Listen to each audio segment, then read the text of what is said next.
Bismillahirrahmanirrahim. Assalamualaikum warahmatullahi wabarakatuh. Alhamdulillahi ala ihsanih wa syukru lahu ala taufiqihi wa amtinanih wa ashhadu an la ilaha illallah wahdahu la syarika lah ta'ziman li sya'nih wa ashhadu anna Muhammadan abduhu wa rasuluh ad-da'i ila ridwanih sallallahu alaihi wa ala alihi wa ashabihi wa ikhwanih. Amma ba'd, fa ikhwani fid din, kaum muslimin yang saya cintai dan saya muliakan, rahimani wa rahimakumullah. Semoga Allah subhanahu wa ta'ala senantiasa mencurahkan rahmatnya dan ampunannya kepada kita sekalian. Sesungguhnya nikmat terbesar dalam hidup kita adalah nikmat Islam, nikmat hidayah, nikmat menjadi seorang muslim, melebihi semua nikmat-nikmat dunia yang Allah berikan kepada kita. Semua nikmat dunia itu adalah nikmat yang besar, yang tidak boleh kita anggap remeh. Nikmat sehat, nikmat pekerjaan, nikmat anggota tubuh, nikmat keluarga, nikmat harta, dan lain-lain. Tetapi jemaah sekalian, kita harus paham, ada nikmat yang lebih besar, yang lebih agung daripada itu semuanya, yaitu nikmat Islam, nikmat menjadi seorang muslim. Kenapa jemaah sekalian? Ini adalah nikmat terbesar. Pertama, karena dengan menjadi seorang muslim, kita memiliki kunci keselamatan yang tidak dimiliki oleh orang yang bukan muslim, yang gak mungkin mereka miliki selamanya kalau tidak masuk Islam. Apa itu? Nikmat la ilaha illallah. Itulah kunci keselamatan. Rasulullah SAW menegaskan, miftahul jannati la ilaha illallah. Kunci surga adalah la ilaha illallah. Man kana akhiru kalamihi la ilaha illallah dakhalal jannah. Barang siapa yang akhir ucapannya di muka bumi ini, maksudnya dia pertahankan la ilaha illallah sampai akhir hayat, dia ucapkan la ilaha illallah, maka dia pasti masuk surga. Kenapa jamaah sekalian la ilaha illallah adalah kunci keselamatan? Karena di dalam la ilaha illallah terkandung hak Allah subhanahu wa ta'ala, yang Allah telah berjanji, kalau kita tunaikan hak ini, maka kita dijamin selamat. Sebagaimana Rasulullah SAW pernah bersabda, Haqqullahi 'alal 'ibadi ayya'buduhu wa la yusyriku bihi syai'a. Hak Allah atas para hamba adalah mereka beribadah kepadanya dan tidak mempersekutukannya dengan sesuatu apapun. Inilah jemaah sekalian, hak Allah atas kita, yang tidak mungkin ditunaikan kecuali oleh seorang muslim. Jadi apa hak Allah? Kata Nabi SAW, hak Allah itu disembah dan tidak dipersekutukan. Itulah yang terkandung di dalam la ilaha illallah. Oleh karenanya jemaah sekalian, kalimat la ilaha illallah ini terdiri dari dua bagian. Dan di dalam dua bagian ini terkandung padanya pengamalan terhadap hak Allah. Bagian yang pertama disebut an-nafyu, penafikan, yang terdapat di dalam la ilaha.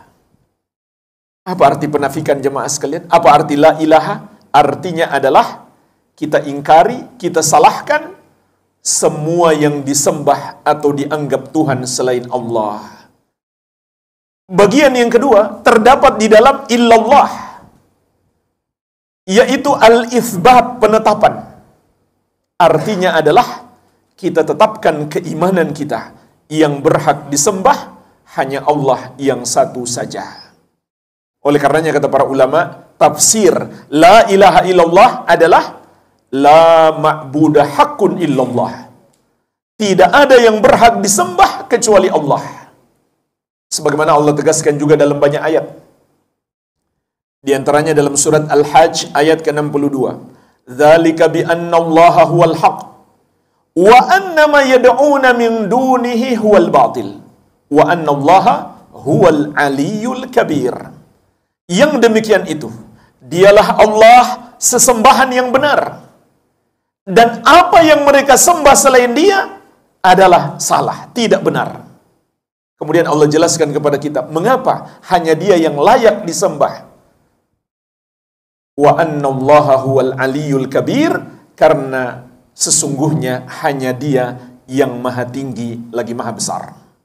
Semua selain Dia rendah, semua selain Dia kecil, semua selain Dia adalah makhluknya yang lemah, yang butuh kepadanya. Dialah yang maha kuat, yang maha kuasa, yang maha perkasa, yang mencukupi kebutuhan seluruh makhluk. Wa ma min dabbatin fil ardi illa 'alallahi rizquha. Tidak ada satu makhluk pun, tidak ada sesuatu apapun yang hidup di muka bumi kecuali Allah yang menjamin rezekinya. Wa ma bikum min nikmatin faminallah. Apapun nikmat yang kamu rasakan itu datangnya dari Allah. Oleh karenanya jemaah sekalian, di antara nama Allah adalah As-Samad, yang sering kita ulang-ulang dalam surat Al-Ikhlas. Apa artinya As-Samad? As-Samad itu maknanya adalah Dialah yang seluruh makhluk butuh kepadanya. Semua selain Dia adalah makhluknya, dan semua selain Dia butuh kepadanya. Kalau begitu jemaah sekalian, hanya Dia yang berhak untuk disembah. Ini yang tidak dimiliki oleh selain kaum muslimin. Menyembah hanya kepada Allah yang satu saja, yang maha kuasa, yang maha perkasa, yang maha tinggi lagi maha besar. Inilah hak Allah atas para hamba. Kalau kita sudah tunaikan hak Allah, maka apa yang Allah akan berikan kepada kita? Rasulullah SAW bersabda, wa haqqul ibadi 'alallahi alla yu'adziba man la yusyriku bihi syai'a. Adapun hak hamba atas Allah adalah Allah tidak akan mengazab orang yang tidak mempersekutukannya dengan sesuatu apapun. Maksudnya jemaah sekalian, kalau sampai mati kita pertahankan la ilaha illallah, sampai mati kita tidak pernah menyembah kepada selain Allah, tidak pula membenarkan penyembahan kepada selain Allah, maka Nabi SAW mengabarkan Allah akan memberikan kepada kita jaminan keselamatan. Inilah jemaah sekalian, satu-satunya jaminan keselamatan.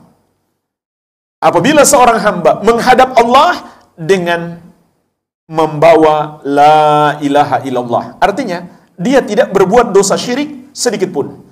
Dia tidak membenarkan penuhanan kepada selain Allah. Dia tidak mempersembahkan ibadah kepada selain Allah Subhanahu wa ta'ala. Oleh karenanya jemaah sekalian, perbuatan dosa syirik itu, menyembah kepada selain Allah, adalah dosa yang paling besar, yang Allah sudah tetapkan. Barang siapa mati menghadap Allah membawa dosa ini, dia tidak mungkin selamat. Di surat An-Nisa ayat ke-48, Allah Subhanahu wa ta'ala berfirman, innallaha la yaghfiru an yushraka bihi wa yaghfiru ma duna dzalika liman yasha. Sesungguhnya Allah tidak akan mengampuni dosa syirik dan akan mengampuni dosa selain itu bagi siapa yang Dia kehendaki. Dan yang paling berbahaya jemaah sekalian, orang yang musyrik itu, yang menyembah kepada selain Allah, dia pasti masuk neraka dan kekal di dalamnya untuk selama-lamanya. Sebagaimana Allah tegaskan di surat Al-Maidah ayat ke-72, innahu may yusyrik billahi faqad harramallahu alaihil jannata wa ma'wahu an-nar wa ma lidh-dhalimin min ansar. Sesungguhnya barang siapa yang mempersekutukan Allah, maka Allah haramkan surga atasnya, neraka adalah tempatnya, dan tidak ada yang bisa menolong orang-orang yang zalim tersebut. Oleh karenanya jemaah sekalian, Nabi Nuh alaihi salam tidak bisa menyelamatkan salah satu putra beliau yang tidak mau beriman. Nabi Ibrahim alaihissalam tidak bisa menyelamatkan ayah beliau yang tidak mau beriman. Ayah beliau sampai wafat terus menyembah selain Allah, menyembah patung. Bahkan Nabi Muhammad SAW tidak bisa menyelamatkan pamannya Abu Thalib. Karena Abu Thalib sampai mati nggak mau masuk Islam. Bacalah jemaah sekalian bagaimana kisah Abu Thalib sampai Allah turunkan 2 ayat tentang kematian Abu Thalib. Ayat yang pertama surat At-Taubah ayat 113.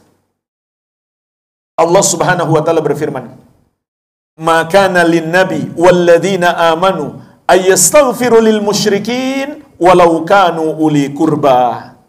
Tidak pantas bagi nabi dan orang-orang beriman untuk memohonkan ampun bagi orang-orang musyrik meskipun keluarga dekat.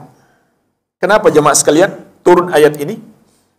Karena menjelang wafat Abu Thalib, Nabi Muhammad SAW mendakwahinya untuk terakhir kali. Dan sebelum itu beliau sudah terus mendakwahi Abu Thalib. Tapi dia tidak mau masuk Islam. Abu Thalib ini ada keunikan. Meskipun dia membela Nabi Muhammad SAW, tidak memusuhi beliau, tapi dia sendiri nggak mau masuk Islam. Maka menjelang wafat, Nabi SAW mengatakan kepadanya, "Ya ammi, qul la ilaha illallah, kalimatan uhajjalaka biha indallah." Wahai paman, ucapkan la ilaha illallah. Satu kalimat. Dengannya aku akan berhujjah untukmu di hadapan Allah. Dengannya engkau akan dapat syafaat. Sebagaimana di hadis yang lain Nabi SAW mengatakan, "As'adun nasi bi syafaati yaumal qiyamah man qala la ilaha illallah khalisan min qalbi." Orang yang paling berbahagia karena mendapatkan syafaatku di hari kiamat adalah yang mengucapkan la ilaha illallah dengan ikhlas dari dasar hatinya. Ini yang Nabi SAW sampaikan kepada Abu Thalib. Wahai paman, ucapkan la ilaha illallah. Ini adalah kalimat yang dengannya aku akan berhujjah untukmu di hadapan Allah. Sayangnya ketika itu ada Abu Jahal. Abu Jahal berkata, "Atargabu am millati Abdul Muthalib?" Apakah kamu sudah benci dengan agama nenek moyangmu? Agama ayahmu Abdul Muthalib? Kamu akan tinggalkan penyembahan kita kepada Lata, Uzza dan Manat, lalu kamu mengikuti agama Muhammad? Maka Nabi SAW tidak putus asa. Beliau masih mengatakan, "Wahai paman, ucapkan la ilaha illallah." Satu kalimat yang dengannya engkau akan selamat di hari kiamat. Tapi Abu Jahal juga terus menghalangi Abu Thalib. Fakana akhiru maqala huwa ala millati Abdul Muthalib. Maka agama terakhir Abu Thalib, dia tetap mengikuti agama nenek moyangnya. Gak mau masuk Islam. Wa aba ayyakula la ilaha illallah, dia tidak mau mengucapkan la ilaha illallah. Saking sedihnya Nabi SAW mengatakan, "La astaghfiranna laka malam unha angka." Sungguh benar-benar aku akan mohonkan ampunan untukmu selama aku tidak dilarang. Langsung Allah turunkan ayat melarang. Surat At-Taubah ayat 113 tadi. Kata Allah, tidak patut bagi Nabi dan orang-orang beriman untuk memohonkan ampun bagi orang-orang musyrik. Padahal jemaah sekalian, kalau kita baca kisah Abu Thalib, itu dipenuhi dengan kebaikan. Dia merawat Nabi SAW sejak kecil. Ketika Nabi SAW dimusuhi oleh orang-orang Quraisy, dialah yang tampil membela Nabi Muhammad SAW. Tapi sayangnya dia sendiri nggak mau masuk Islam. Maka ketika dia mati, Nabi SAW ingin mendoakan ampunan, Allah melarang.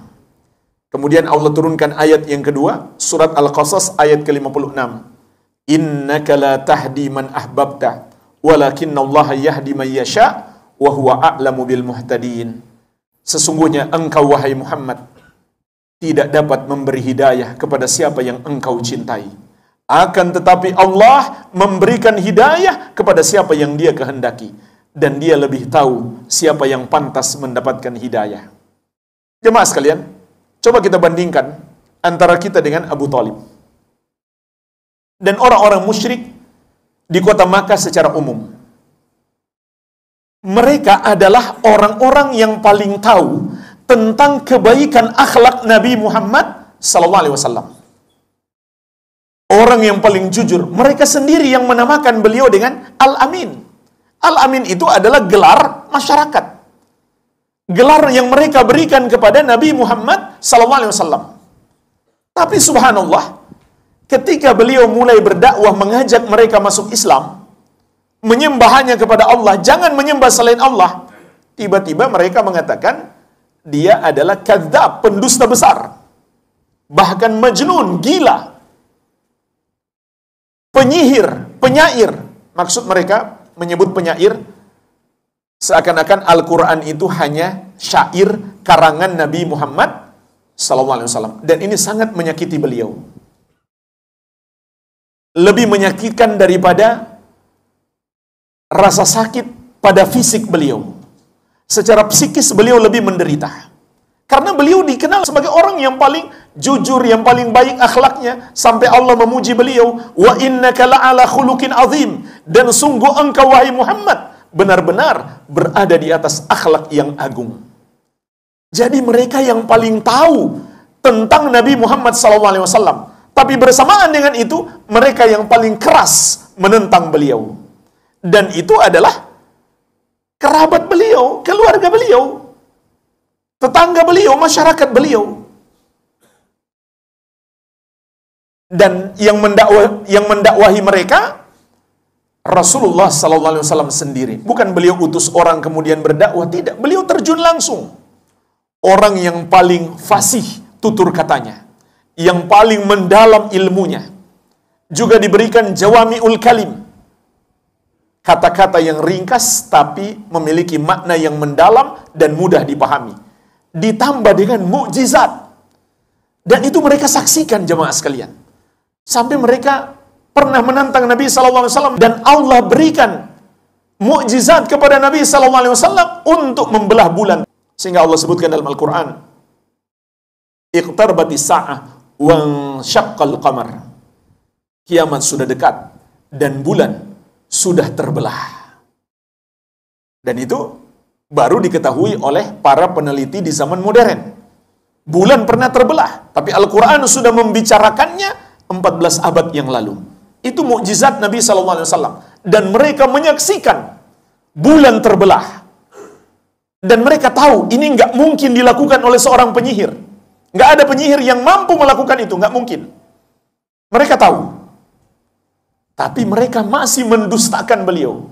Berbagai macam mukjizat mereka saksikan langsung, tapi mereka masih mendustakan beliau.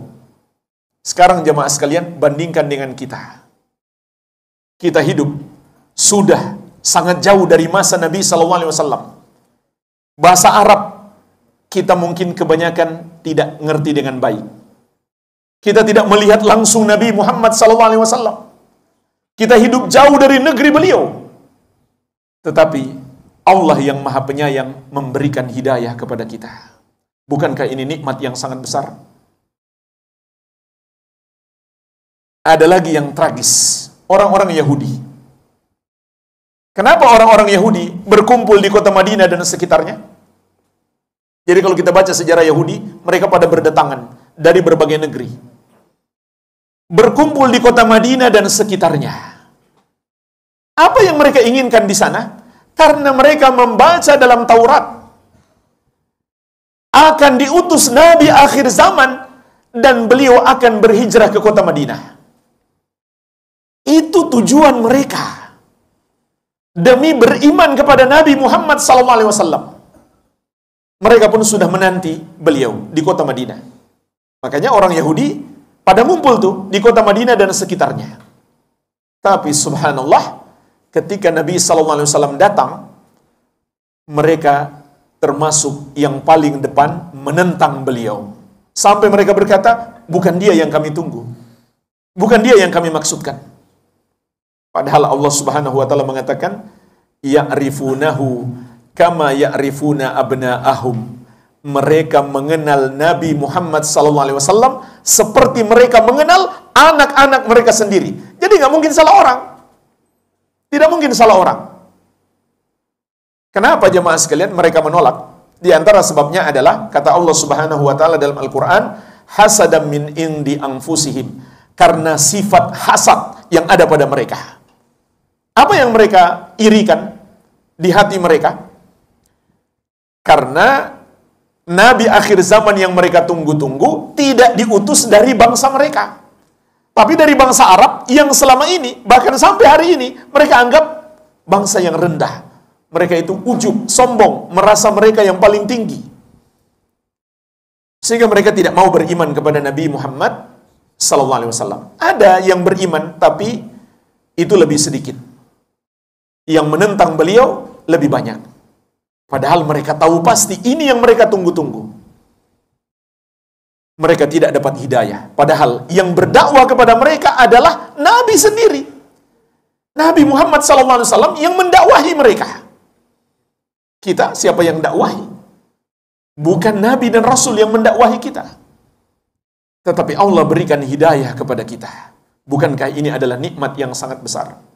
Juga termasuk kisah yang sangat tragis adalah yang menimpa Heraklius, penguasa Romawi. Romawi di masa itu adalah imperium besar, superpower, yang menguasai hampir separuh dunia bersama dengan Persia. Dunia hampir dibagi dua ketika itu. Separuh dikuasai Romawi, separuh dikuasai Persia. Dan itu tercatat dalam lembaran-lembaran sejarah. Heraklius ini, penguasa Romawi, saat Nabi SAW diutus. Dialah penguasa Romawi. Kerajaan besar di masa itu. Yang sudah berabad-abad lamanya. Memiliki pengalaman tempur yang luar biasa. Heraklius ini seorang Nasrani. Dan dia berusaha menjadi Nasrani yang taat. Dia pun termasuk orang yang menanti datangnya Nabi akhir zaman. Karena dia baca dalam Injil, akan diutus Nabi akhir zaman. Dia termasuk orang yang menanti-nanti datangnya Nabi Muhammad SAW. Maka Nabi SAW mendakwahi Heraklius dengan mengirim surat. Beliau mengutus salah seorang sahabatnya, yaitu Dihya Al-Kalbi radhiyallahu anhu. Isi suratnya singkat, tapi agak menohok. Dimulai dengan basmalah, Bismillahirrahmanirrahim, dari Muhammad, hamba Allah dan Rasulnya, kepada Heraklius, Raja Romawi. Isinya adalah, masuk Islamlah engkau, kalau tidak, kamu akan menanggung dosa kaummu. Ini surat singkat, tapi ancamannya serius ini. Bayangkan Romawi, kerajaan besar di masa itu. Kalau rajanya nggak mau masuk Islam, dia akan ikut menanggung dosa semua kaumnya. Karena kaumnya juga kalau begitu nggak akan masuk Islam. Gara-gara dia nggak mau masuk Islam. Ketika datang surat Nabi SAW, Heraklius sudah tahu, inilah Nabi dan Rasul yang kita tunggu. Dia pun bertanya kepada para pendeta. Para pendeta yang masih mengikuti ajaran asli Nabi Isa alaihissalam, semua mengakui, inilah Nabi dan Rasul yang kita tunggu. Sampai ada seorang pendeta yang menurut Heraklius, dialah pendeta Nasrani yang paling berilmu. Maka Heraklius meminta sahabat Nabi, Dihya Al-Kalbi ini, coba antarkan surat ini kepadanya. Dia pun mengantarkan surat ini. Pendeta itu saat itu langsung masuk Islam. Dan dia adalah pendeta tertinggi di masa itu, di kerajaan Romawi. Heraklius ingin lebih mantap untuk masuk Islam. Jadi dia minta, tolong bawa surat ini ke pendeta tersebut. Kalau dia masuk Islam, saya akan masuk Islam. Tapi subhanallah jemaah sekalian, apa yang terjadi? Sang pendeta dibunuh oleh rakyat Romawi karena masuk Islam. Qadarullah, berita itu sampai kepada Heraklius. Heraklius jadi takut masuk Islam. Hampir saja dia mau masuk Islam. Tapi dia takut. Bahkan dia sudah sempat mengumpulkan para pejabatnya, dan menyampaikan kepada mereka, telah datang Nabi akhir zaman yang kita nanti-nantikan. Saya akan masuk Islam. Bagaimana dengan kalian? Marah semuanya. Pingin memberontak, pingin melengsarkan dia. Akhirnya kata Heraklius, sebenarnya saya hanya mengetes kalian. Kalian benar-benar beriman tidak dengan agama kita? Heraklius takut kehilangan jabatan. Sangat tragis kisah Heraklius. Meskipun ada sebagian sejarawan mengatakan dia masuk Islam, tapi pendapat yang lebih kuat tidak, dia tidak masuk Islam. Namun ada gubernur Romawi yang masuk Islam diam-diam, yaitu Najasyi. Luar biasa kekuasaan Romawi di masa itu sampai ke Ethiopia. Ethiopia ketika itu dipimpin oleh Najasyi, gubernur Romawi. Beliau masuk Islam diam-diam. Sampai wafat, kaumnya tidak tahu, rakyatnya tidak tahu. Beliau masuk Islam. Makanya Nabi SAW di kota Madinah melakukan sholat gaib. Karena ketika beliau wafat, tidak ada yang mensolatkan. Sungguh tragis kisah Heraklius. Nabi SAW menulis surat langsung untuk mengajaknya masuk Islam. Dia pun sudah yakin, ini Nabi yang kami tunggu selama ini. Sampai kata Heraklius ketika mendengarkan keterangan Abu Sufyan ketika itu lagi berdagang ke negeri Syam. Heraklius ketika itu lagi datang ke Baitul Maqdis. Maka dia bertemu dengan Abu Sufyan dan menanyakan ciri-ciri orang yang mengaku sebagai nabi ini. Abu Sufyan menjelaskan apa adanya. Meskipun Abu Sufyan ketika itu masih kafir. Cuma dia malu berdusta. Pada akhirnya Abu Sufyan masuk Islam juga. Tapi ketika itu dia masih kafir dan memusuhi Nabi Muhammad SAW. Tapi dia nggak berani berdusta di hadapan Heraklius. Dia ceritakan apa adanya. Maka Heraklius sampai mengatakan, kalau benar yang kamu katakan tentang Nabi ini, niscaya dia akan menguasai sampai ke tanah tempat aku berpijak saat ini. Dan itu tidak lama. Di masa Umar bin Khattab radhiyallahu anhu, tanah tempat Heraklius berpijak, yaitu negeri Syam, dibebaskan dari kekuasaan Romawi. Hampir saja dia masuk Islam. Dia sudah sampai pada tingkat yakin, ini Nabi yang kita tunggu. Tetapi jemaah sekalian, Allah tidak memberikan hidayah kepadanya. Kita nggak pernah dikirimi surat langsung oleh Nabi Muhammad SAW. Tidak pernah berjumpa dengan sahabat beliau. Tapi Allah berikan hidayah kepada kita. Bukankah ini nikmat yang sangat besar? Dan juga jemaah sekalian, hanya Islam satu-satunya agama yang mewariskan ajaran seluruh Nabi dan Rasul. Makanya, yang pantas mengaku sebagai pengikut Musa alaihi salam bukan orang Yahudi, tapi umat Islam. Yang pantas mengaku sebagai pengikut Isa alaihi salam bukan orang Nasrani, tapi umat Islam. Kenapa?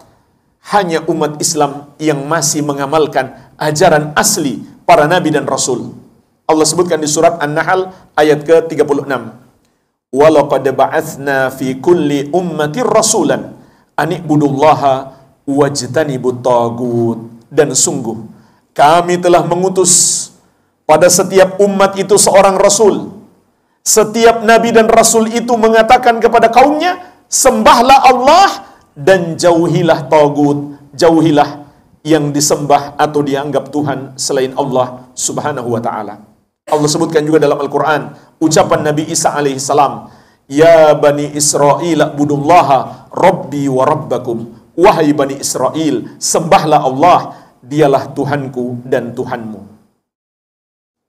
Hanya Islam, agama yang masih mempertahankan ajaran seluruh Nabi dan Rasul, yaitu menyembah hanya kepada Allah yang satu saja. Mungkin jemaah sekalian, orang bisa mengatakan, agama lain juga mengajarkan kasih sayang kok. Andai itu benar, tetapi hanya Islam yang mengajarkan tauhid, yang mengajarkan manusia untuk menunaikan hak Allah, disembah dan tidak dipersekutukan. Tidak ada yang lain. Ini yang pertama. Yang kedua, hanya Islam juga yang mengajarkan manusia untuk mengikuti Nabi Muhammad sallallahu alaihi wasallam. Satu-satunya jalan kebenaran yang Allah tetapkan di muka bumi ini adalah ajaran beliau. Ini sudah ketetapan Allah. Hanya dengan mengikuti ajaran beliau, kita dapat hidayah. Ini termasuk nikmat terbesar menjadi muslim. Karena dengan menjadi muslim, kita dapat meneladani, mencintai Nabi kita, Nabi Muhammad sallallahu alaihi wasallam. Di surat An-Nur ayat ke-54, Allah Subhanahu wa taala berfirman, "Wa in tuti'uhu tahtadu." Kalau kalian menaati Rasul, maka kalian akan dapat hidayah. Dan di surat An-Nur ayat ke-63, Allah mengancam orang yang tidak mengikuti beliau. "Falyahdharil ladzina yukhalifuna an amri an tusibahum fitnah au yusibahum adzabun alim." Hendaklah takut orang-orang yang menyelisihi petunjuk Rasul, tidak mengikuti Nabi Muhammad SAW, mereka akan tertimpa fitnah, yaitu akan tersesat di kehidupan dunia, serta akan ditimpa azab yang pedih. Jadi, satu-satunya jalan kebenaran yang Allah tetapkan adalah dengan mengikuti Nabi Muhammad SAW. Dan itu nggak mungkin bisa kita lakukan kecuali dengan menjadi seorang muslim. Oleh karenanya Allah Subhanahu wa taala juga menegaskan, "Innad dina indallahil Islam." Sesungguhnya agama yang Allah ridhoi di sisinya hanyalah Islam. "Wa may yabtaghi ghairal islami dinan fala yuqbala min wa huwa fil akhirati minal khasirin." Barang siapa mencari selain Islam untuk dia jadikan agamanya, maka tidak akan pernah diterima daripadanya, dan dia di akhirat kelak termasuk orang-orang yang merugi. Ini jemaah sekalian ketetapan Allah. Hanya Islam yang Allah ridhoi, selain Islam Allah tidak terima. Dan mereka disebut merugi kenapa? Karena mereka merasa juga sudah beramal dalam ajaran-ajaran agama mereka, tapi ternyata Allah tolak. Sebab mereka tidak beriman kepada Allah dan Rasul-Nya. Sebagaimana juga Allah tegaskan dalam surat At-Taubah ayat ke-54. "Wa ma man'ahum an tuqbala minhum nafaqatuhum illa annahum kafaru billahi wa birrasulih." Dan tidak ada yang menghalangi diterimanya sedekah-sedekah mereka kecuali karena mereka kufur kepada Allah dan Rasul-Nya. Oleh karenanya jemaah sekalian, kelak orang-orang non-muslim di hari kiamat menyatakan diri masuk Islam. Dua penyesalan mereka yang terbesar mereka nyatakan di hari kiamat. Mereka bertobat. Pertama, Allah sebutkan di surat Ghafir, "Falamma ra'au ba'sana qalu amanna billahi wahdah wa kafarna bima kunna bihi musyrikin." Tatkala mereka melihat azab kami di hari kiamat, ini baru di padang mahsyar, baru dibangkitkan, belum dimasukkan ke surga, belum dimasukkan ke neraka. Mereka baru lihat azab neraka, ternyata sangat dahsyat.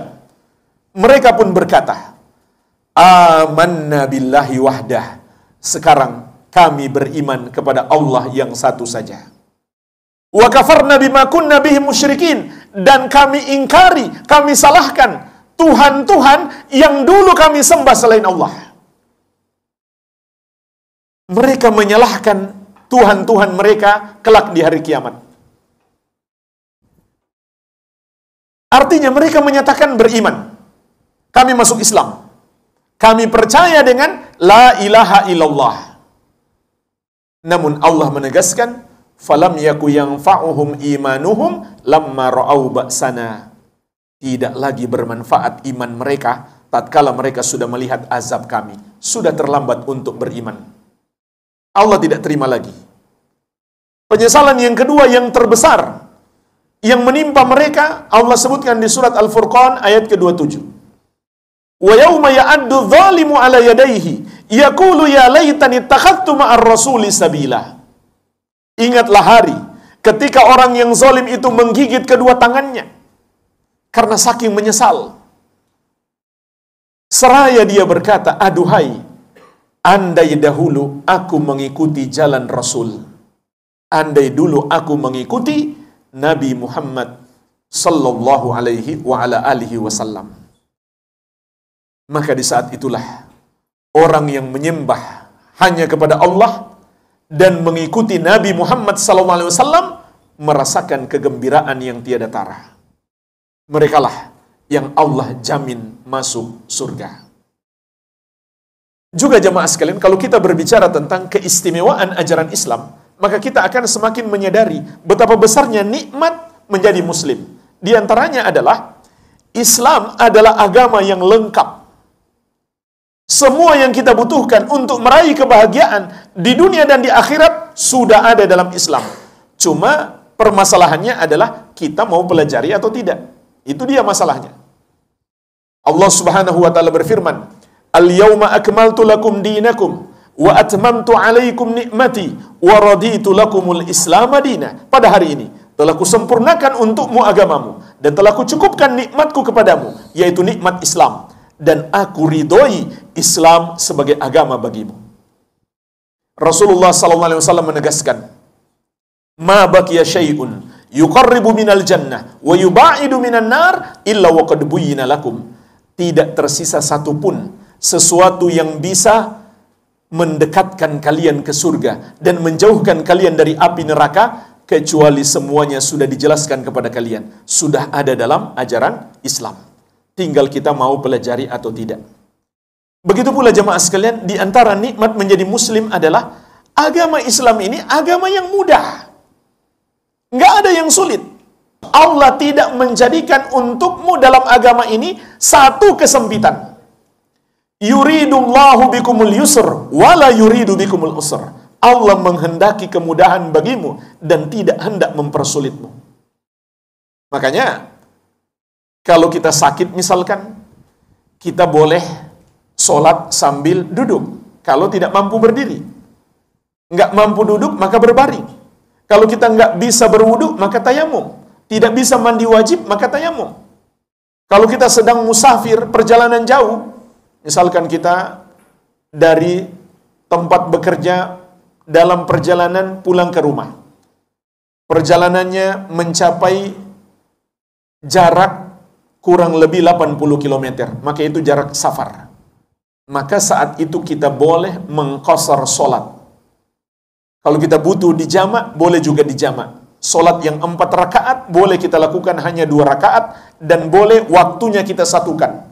Zuhur disatukan dengan asar, maghrib disatukan dengan isya. Allah berikan kemudahan.